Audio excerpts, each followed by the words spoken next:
Pada 17 Januari 1948, Perjanjian Renville ditandatangani antara pemerintah Republik Indonesia dan Belanda di atas kapal perang Amerika Serikat, USS Renville, yang berlabuh di Pelabuhan Tanjung Priok, Jakarta.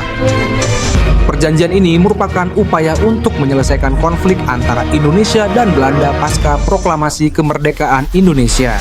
Salah satu isi penting perjanjian ini adalah Belanda hanya mengakui yang meliputi Jawa Tengah, Yogyakarta, dan Sumatera.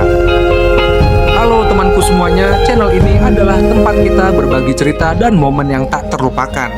Tulis di kolom komentar jika di hari tanggal sesuai cerita menjadi hari yang menurut kalian paling berkesan dalam hidup. Momen yang selalu kalian kenang dengan syukur dan rasa bangga. Jangan lupa untuk like dan share sebanyak-banyaknya agar kita terus bisa berbagi cerita sejarah dan inspirasi. Semoga setiap langkah kita diridhoi Allah dan membawa manfaat bagi sesama. Perjanjian Renville adalah kesepakatan antara pemerintah Republik Indonesia dan Belanda yang ditandatangani pada 17 Januari 1948 di atas kapal perang Amerika Serikat USS Renville yang berlabuh di Pelabuhan Tanjung Priok, Jakarta.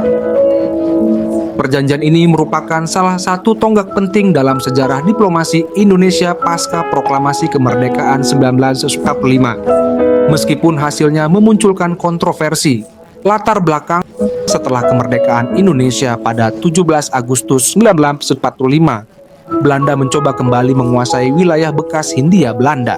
Hal ini memicu konflik bersenjata yang dikenal sebagai agresi militer Belanda Linzeut pada Juli 1947. Tekanan internasional, terutama dari PBB, memaksa kedua pihak untuk mencari solusi damai. Sebuah komisi internasional yang dikenal sebagai Komisi Tiga Negara, KTN, terdiri dari Australia, Belgia, dan Amerika Serikat, dibentuk untuk memediasi konflik ini. Isi Perjanjian Renville menghasilkan beberapa poin utama, antara lain, pengakuan wilayah. Belanda hanya mengakui kekuasaan de facto Republik Indonesia atas wilayah Jawa Tengah, Yogyakarta, dan Sumatera. Penarikan pasukan. Pasukan Indonesia yang berada di wilayah yang diduduki Belanda harus ditarik mundur ke wilayah Republik. Garis demarkasi Van Mook. Ditetapkan garis demarkasi antara wilayah Belanda dan Republik Indonesia yang dikenal sebagai garis Van Mook.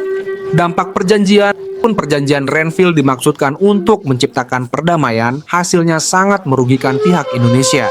Dengan pengakuan terbatas atas wilayah kekuasaan Republik, banyak wilayah yang sebelumnya berada di bawah kendali Indonesia diserahkan kepada Belanda. Penarikan pasukan TNI ke wilayah Republik juga menyebabkan melemahnya posisi strategis Indonesia di beberapa daerah. Akibat dari perjanjian ini, situasi politik dalam negeri Indonesia menjadi tidak stabil. Pemerintahan Republik mendapat kritik keras dari berbagai pihak, termasuk kelompok-kelompok nasionalis, karena dianggap terlalu kompromis. Hal ini juga memicu pemberontakan dari kelompok-kelompok yang kecewa, seperti peristiwa Madiun 1948.